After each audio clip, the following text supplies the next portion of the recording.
Então, gente, nesse ano eu vou estar, né, trabalhando esse tema, T com AT, onde eu vou estar explicando, momento a momento, passo a passo, né, porção a porção, toda a Bíblia. Então, eu pego o textinho no hebraico e boto para o português e tento explicar para que a gente entenda efetivamente o que a palavra quer dizer.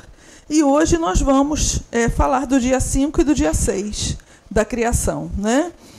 São dias bem importantes, na realidade, o 6º dia é um dia importantíssimo, porque é o dia em que o homem foi criado, o homem e a mulher, né?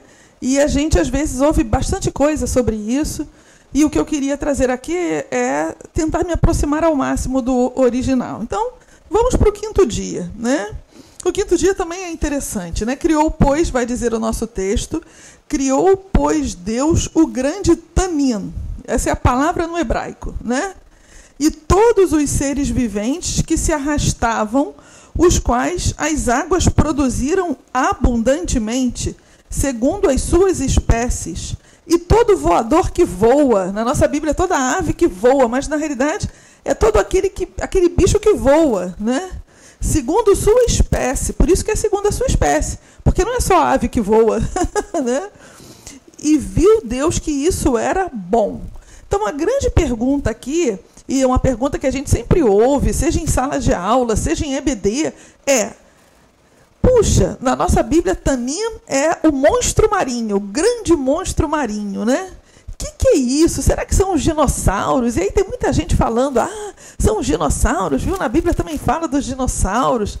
Mas quando a gente vai trabalhar no hebraico, essa palavra, a gente percebe que o Tanim, ele aparece 14 vezes na Bíblia hebraica, 14 vezes no Antigo Testamento.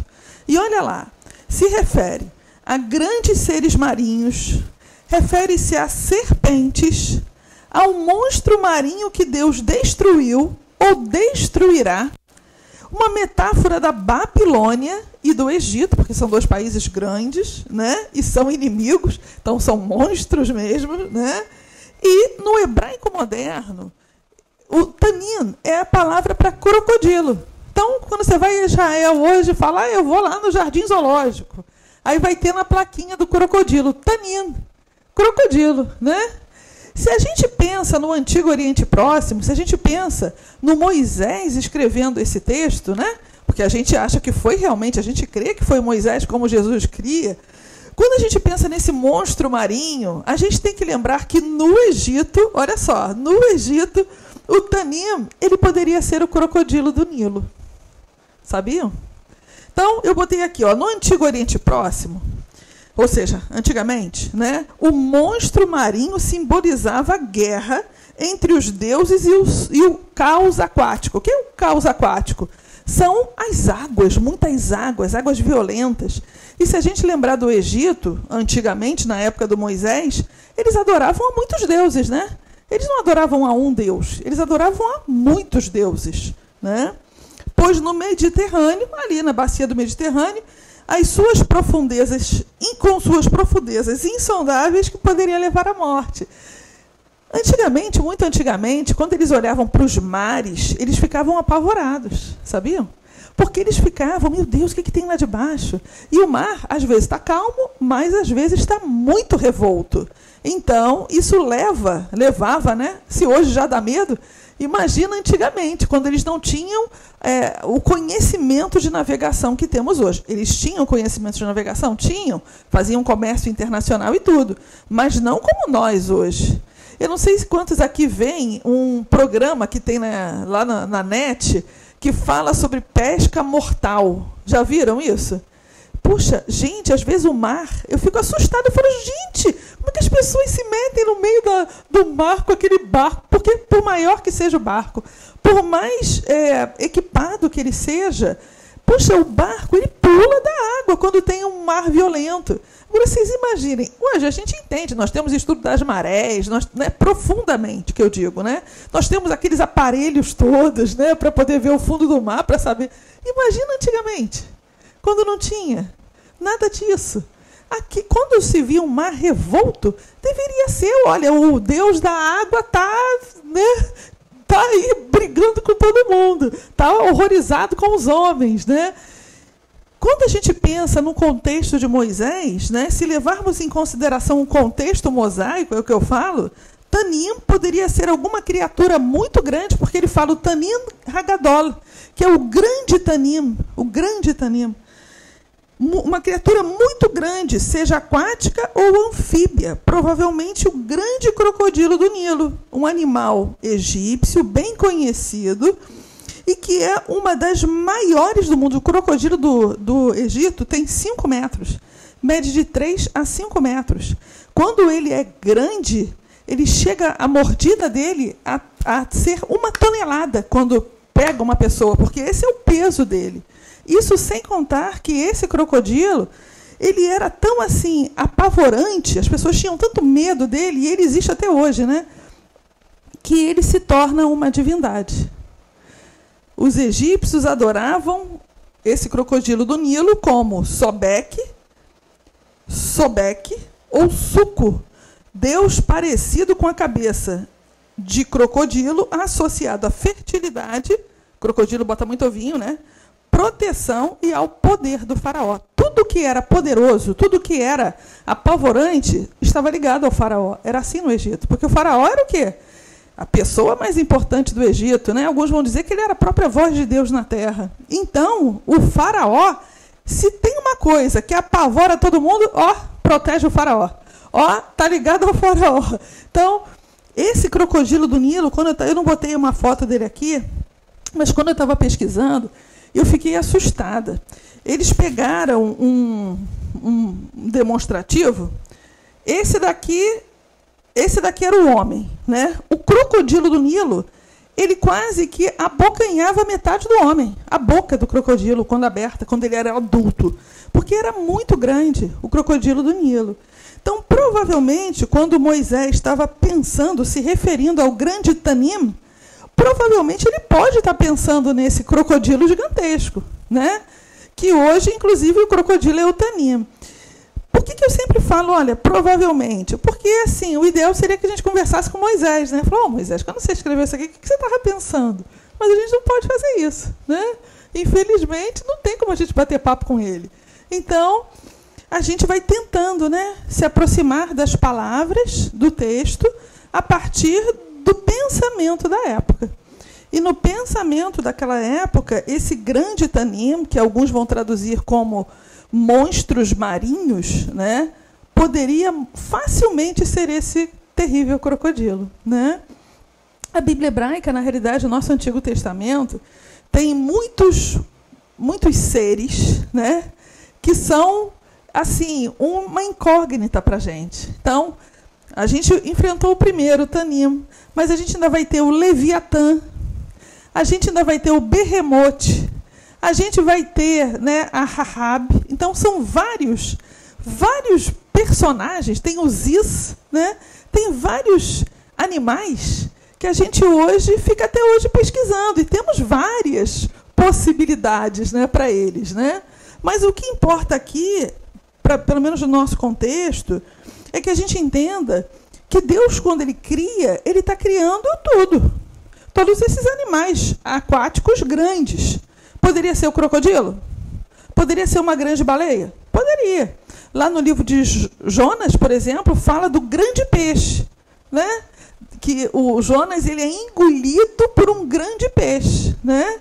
Esse grande peixe, em algumas versões, vira uma baleia. Mas será que era uma baleia mesmo? A gente sabe que hoje existem baleias que engolem o ser humano, né? E é bem interessante isso, né?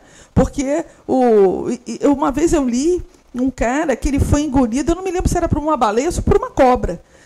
Ele foi engolido, era uma criança, foi engolido e conseguiram cortar, acho que foi uma cobra, cortar a barriga e tirar a criança viva. Olha só. Então, percebam que existem... A gente tem uma cobra na Amazônia, não é a sucuri, né? Gigantesca. Não é? Gigante. Então, assim... Tem? Caramba. Então, imagina, gente, a gente às vezes não sabe, né? Os vários animais que ainda existem até hoje, né? E que poderiam muito bem se encaixar nisso. Tá? Então, os grandes monstros marinhos, né, que Deus cria, um deles, uma perspectiva de entendimento, seria esse crocodilo. Por que que eu acho muito viável também o crocodilo? Porque como a gente tem visto, esse texto de Gênesis 1, onde Deus está criando todas as coisas, quando Moisés o escreve, o Moisés não estava no início do mundo, né? Porque não tinha ninguém, né? Os judeus acreditam que Deus ele revelou isso para Moisés lá no Monte Sinai. Lembram que Moisés ficou no Monte Sinai com Deus, né? 40 dias e 40 noites, e muito mais do que isso, né? Depois, Deus foi falando para ele como tinha sido todas as coisas. Deus foi dando visões para ele, vão dizer os judeus. Deus foi mostrando em visão como é que as coisas aconteceram para que ele pudesse registrar. A cabecinha do Moisés, né, era uma cabeça de alguém que morou no Egito, de um egípcio, né? E ele sabia o quê? Que no Egito tinham muitos deuses, mas que só um Deus era o Deus verdadeiro, era o Deus de Israel. Então, esse nosso texto de Gênesis, como a gente vai ver daqui a pouquinho, ele faz muitas referências a Deus criando os deuses do Egito. E Deus que é criado não é Deus. É isso que ele quer ensinar. Vocês aí, egípcios, vocês acham que o sol é Deus? Mas foi Deus que criou o sol, então o sol não pode ser Deus, porque só tem um Deus. Eu acho que essa é a beleza desse texto, sabe? É que a gente, como não está, né, com o pensamento dos antigos, a gente perde essa singeleza do texto, né? Mas vamos lá, vamos seguir. Verso 22. Então Deus os abençoou e disse: frutificai e multiplicai-vos, enchei as águas dos mares. Multiplique-se as aves sobre a terra, né? Os voadores, né? Então, no 5º dia, Deus criou os grandes dos mares, os grandes bichos dos mares, os seres rastejantes, as aves dos céus, né? Os voadores do céu, os abençoou, mandou multiplicar e encher as águas, e as aves encher a terra, ou seja, é necessário povoar. A terra foi criada, tem os mares, tem os continentes, mas não pode ficar tudo desabitado, né? Tem que ser povoado. Flora já existe e agora a fauna está existindo. E dentro dessa perspectiva, chegamos no 6º dia, né? No dia em que Deus cria, então, os homens. E aí vai dizer, e disse Deus: produza a terra seres viventes, segundo a sua espécie, animais domésticos e répteis, e animais selvagens, segundo as suas espécies. Então, agora é a terra, né? Os ares já estão lá com os voadores, os mares com os peixes e com lá. E agora é a vez da terra. E fez Deus, verso 25, os animais selvagens, segundo as suas espécies, e os animais domésticos, segundo as suas espécies, e todos os répteis da terra, segundo suas espécies. E viu Deus que isso era bom. Ou seja, tem aí, né, os animais criados. Né? E agora chegou a nossa vez. E disse Deus: façamos o homem a nossa imagem, como nossa semelhança, e domine com os peixes do mar. Mas eu não quero avançar. Vamos pensar primeiro nesse homem, né, que foi feito como imagem, como semelhança do próprio Deus. E aqui vocês estão vendo que é o único verso do Gênesis 1 que vai estar no plural, né? Nós que somos cristãos agora podemos entender que aqui é uma exposição da Trindade, é a primeira aparição da Trindade, né? Deus Pai, Filho e Espírito Santo. E olha que coisa interessante, no verso 2 o Espírito já estava ali, né? Pairando sobre a face das águas. Mas agora, explicitamente, Deus está falando: olha, Espírito Santo, Jesus, façamos aí, vamos os três juntos fazer o homem, que é como nossa imagem e conforme a nossa semelhança. Como a nossa semelhança. Provavelmente, né? Estou pensando aqui, né? Né? E olha que bacana essa compreensão. A palavra imagem em hebraico, ela não significa só imagem, mas ela significa também um ídolo. Um ídolo, tá? Aquelas estatuazinhas. A mesma coisa a palavra demute, que é semelhança. Ou seja, imagem e semelhança, para nós, são sinônimos. No hebraico também. Só tem uma diferença. As duas significam uma imagem concreta, um modelo, um ídolo. Isso é esquisito, né? Muito estranho, porque a Bíblia condena que se faça ídolos, a adoração a ídolos. A Bíblia condena que se faça, inclusive, um ídolo que represente quem? O próprio Deus. Não é? Mas agora a gente sabe por quê. Agora nós sabemos por que a Bíblia condena que se faça um ídolo que seja a imagem dele. É porque, na realidade, ele mesmo fez o modelo que é a imagem dele. Nós somos a imagem de Deus concretamente aqui. Aí você fala assim, mas como? Como é que pode um é alto até baixo, um é gordo até magro? Como é que é isso? É porque Deus tem uma multiforme. Vocês ouviram falar? Da multiforme de Deus? Deus ele não tem uma forma, ele tem uma múltipla forma. Só que eu queria que a gente pensasse um pouco mais. Deus condena que se faça ídolos, porque quando o homem faz um ídolo, ele faz um ídolo que não ouve, um ídolo que não anda, um ídolo que não sente, um ídolo que não fala, não é? É um ídolo mudo, surdo, cego, né? É um ídolo que não tem vida. Quando Deus condena que o povo de Israel faça ídolos, é porque ele já nos colocou aqui como representantes dele, como modelos dele na terra. Foi isso que Deus fez. Quando a gente ouve a Deus, fez o homem como coroa da criação, a gente repete isso, mas a gente não consegue explicar isso. Nós somos, efetivamente, os mais importantes seres criados em Gênesis 1, porque nós somos como modelos de Deus. Deus nos colocou aqui como mordomos dele. Nós somos esses seres, esses modelos de Deus aqui. Isso nos traz uma responsabilidade muito grande. Muito grande. Porque se nós formos colocados aqui, nessa terra, como um modelo do Senhor, nós precisamos zelar pela sua criação. E é o que fala o nosso texto. O texto de Gênesis, muito diferente das nossas versões, diz assim no original: façamos o homem como a nossa imagem, como a nossa semelhança, e domine com. Não é dominar sobre. Se vocês abrirem as Bíblias de vocês, vai estar lá: domine sobre os peixes do mar, sobre as aves do céu. Mas no hebraico, a preposição que tem não é sobre, é com. É dominar com. Deus é um Deus de harmonia e não de destruição. Por isso é que ele fala: domine com os peixes do mar, com o que já está criado, com as aves dos céus, com os animais domésticos, com toda a terra, com todo réptil que rasteja sobre a terra. Essa é a nossa função aqui. É gerenciar a criação do Senhor com a própria criação. Se nós tivéssemos feito isso, seguido o que a Bíblia está falando, a gente não estaria sofrendo o que estamos sofrendo hoje. Um problema de tsunami, derretimento das calotas polares, efeito estufa, câncer de pele, né? Porque dá na efeito estufa em nós, não é? Perceba que a gente tem administrado mal, porque a gente não entende o que está na palavra. Mas existiu um profeta que falou assim: vocês pecam porque não têm conhecimento. E é verdade. A gente erra porque a gente não tem conhecimento da palavra. Percebam que o texto de Gênesis não manda que a gente subjulgue o outro, subjulgue o animal, maltrate o animal. Não. É claro que aqui também não dá. Dominar com o peixe do mar. Você vai se reunir com os peixes, vai, e aí, o que você acha, hein? Podemos pescar na tua área, não podemos? Não é isso. Mas é a gente ter a sensatez. É a gente ter a sabedoria. Sabedoria para lidar com a criação do Senhor.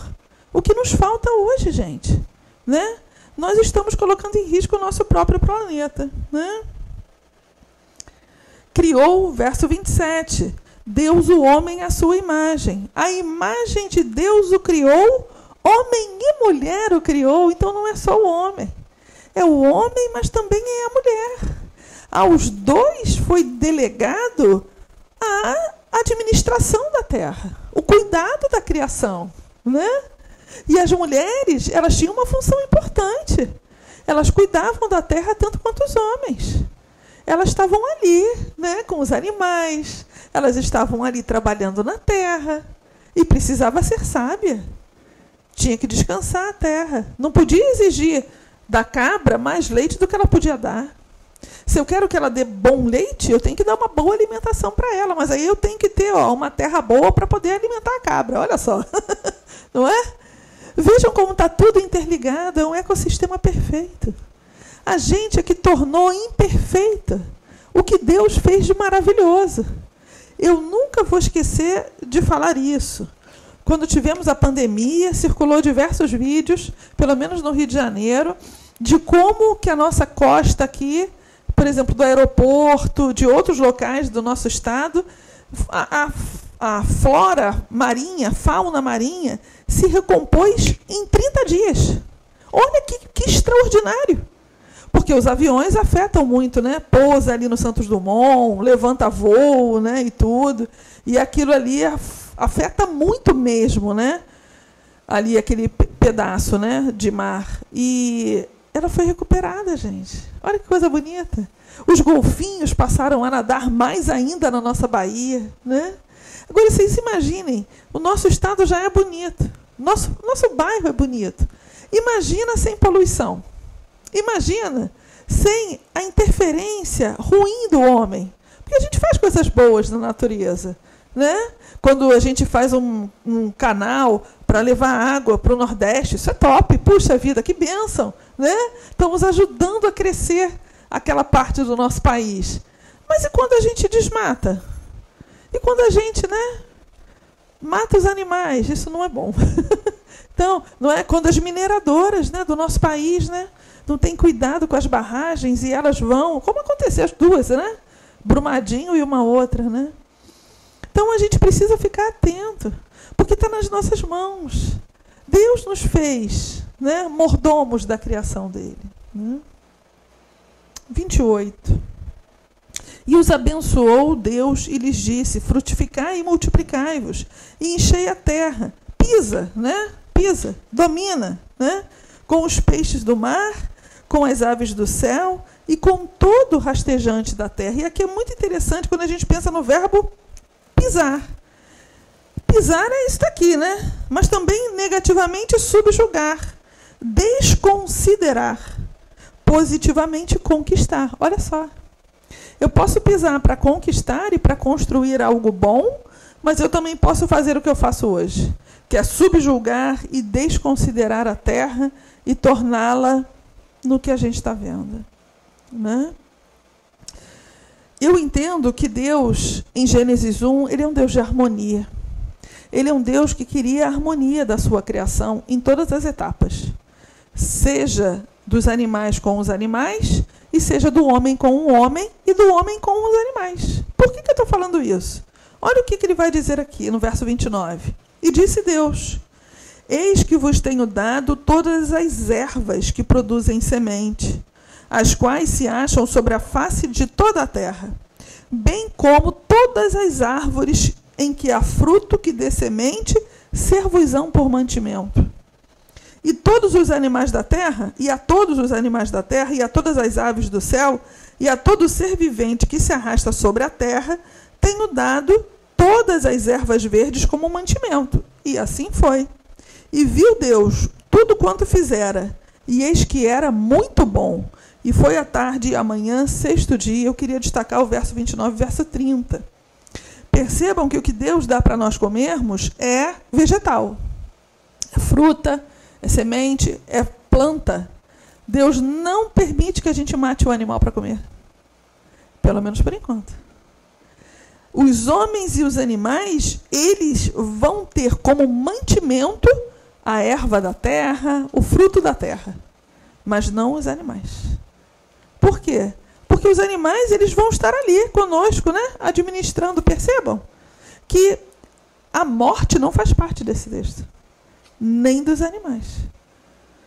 As plantas, ok, poxa, é planta, né? Tem dor? Alguns vão dizer que sim, planta sente dor, sente isso, sente aquilo, né? A gente até cuida bem, botamos uma plantinha aqui, o pastor botou areia, não, vou botar uma areia aqui para poder as raízes fixarem melhor.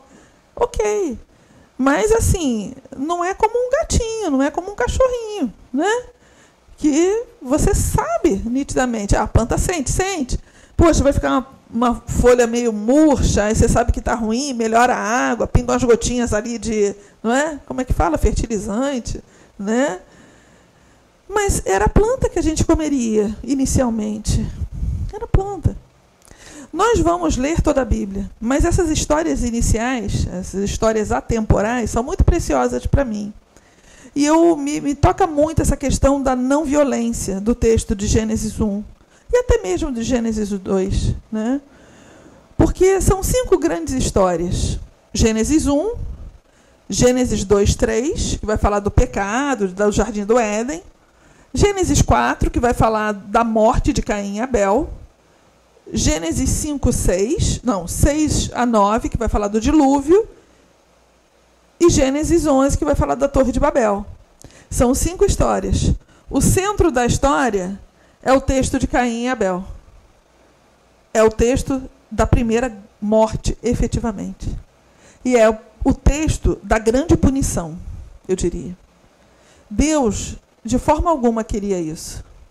Que um homem matasse um outro homem.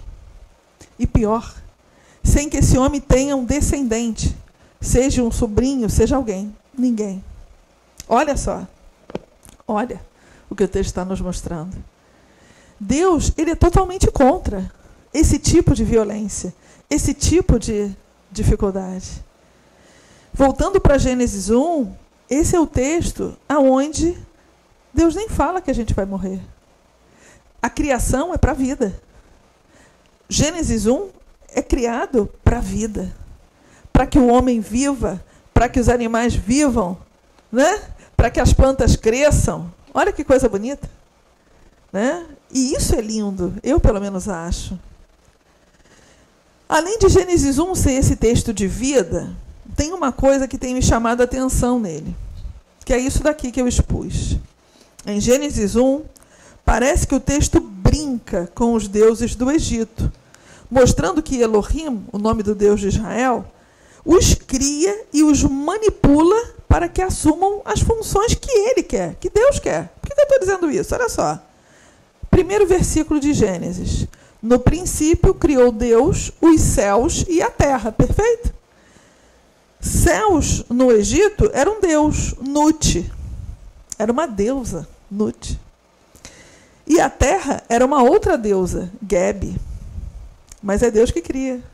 Olha só o que ele está falando. Para aquele povo que saiu com Moisés do Egito. Vocês acham mesmo que o céu é Deus e a terra também? Puxa, mas olha, é o Deus de Israel que criou. Um Deus que é criado não é Deus. Não pode ser Deus de verdade. Porque ninguém cria Deus. Né? Em Gênesis 3, o texto vai dizer lá de Gênesis capítulo 1, verso 3. E disse Deus, haja luz. Luz, em hebraico, também é uma divindade, é Ra. Ra é a claridão, claridade, né? Isso é o Ra, que também é sol. Ra tem vários aspectos, né? Olha só, foi Deus que fez surgir. Como é que vocês podem achar que é Deus? Né? Gênesis 9 a Gênesis 12. No nosso texto de Gênesis, Deus vai ordenar que a terra produza brotos, comece a criar relvas. Ó, Deus dando ordem para o outro Deus lá, que os egípcios acham que é Deus, a terra. Né? No verso 14 até o verso 19, Deus vai criar os astros. Ele vai criar o sol, a lua e as estrelas. E ele vai definir, ó, sol, você vai iluminar a terra. Ó, lua, você vai iluminar a noite na terra. Estrela, você fica aí embelezando o céu. E, ó, é para a função de vocês, hein? Marcar as estações, os dias e os anos. É para isso aí. Não tem mais, não. Dizer quando é dia e quando é noite. É assim que funciona. Para os egípcios, isso era Deus. Aqui, ó. Ra, o deus sol. Consu, a deusa lua. É Deus de Israel que criou. Mas os egípcios achavam que eram deuses. Né? A gente viu hoje. Verso 21. Deus cria o Tanimo, o deus cabeça de crocodilo. Né? Os rastejantes e os voadores. E no Egito a gente tem o Horus, que é o deus falcão. Né? O deus falcão, olha só, o Deus que voa. Né? E manda que eles se multipliquem. Então perceba que Deus vai dando ordem para os deuses do Egito. Né? 26 e 28, né? Os versos do capítulo 1. Deus cria o homem e a mulher para serem suas imagens, semelhanças, de forma igualitária. e junto com os animais já criados deveriam viver em harmonia na terra. Os homens e os animais não deveriam comer carne, apenas vegetais e frutas, né? E aqui o que é muito interessante, para você ver como Deus não deixa o seu povo desamparado, nenhum homem desamparado. O Egito, como ele tinha muitos deuses, ele tinha muitos centros de culto a esses deuses.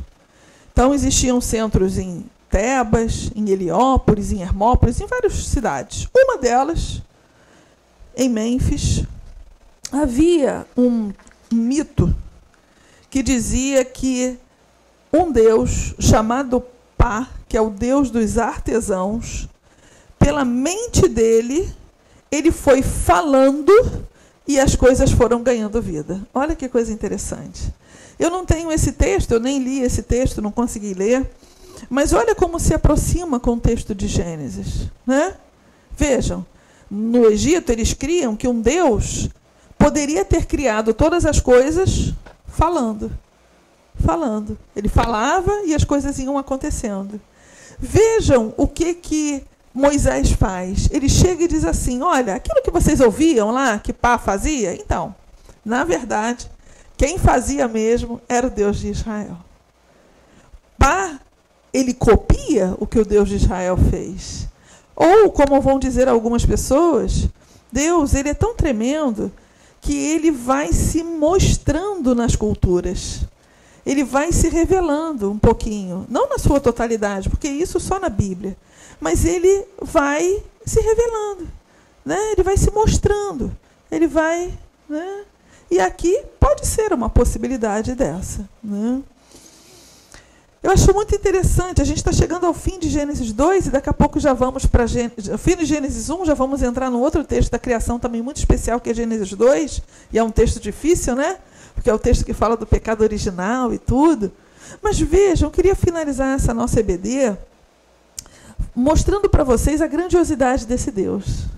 Como o nosso Deus é um Deus diferente. Como o Deus de Israel é um Deus tremendo. É um Deus que fala e as coisas acontecem. É um Deus que cria o homem conforme a sua imagem, a sua semelhança. E este homem, imagem e semelhança de Deus, é colocado aqui para gerenciar tudo que foi criado. Por isso que ele é o último a ser. A última coisa a ser criada é ele. Por quê? Porque é ele que vai, né, gerenciar tudo, depois que tudo está feito. Só que o homem precisa entender que gerenciar as coisas de Deus precisa ter sabedoria e comunhão com o Senhor. Não dá para gerenciar as coisas do Senhor sem comunhão com Deus. Não dá para gerir a terra, né, sem respeitar a própria terra, sem respeitar os animais. Que isso seja um alerta para nós. Que a gente possa fazer a diferença cuidando da nossa rua, cuidando do que nos está nas mãos a fazer. Não jogamos papel no chão, né? Não fazemos coisas que vão desagradar, que vão violentar a criação do Senhor. Amém? Querem falar alguma coisa? Querem compartilhar algo? Está de boa? Tranquilo?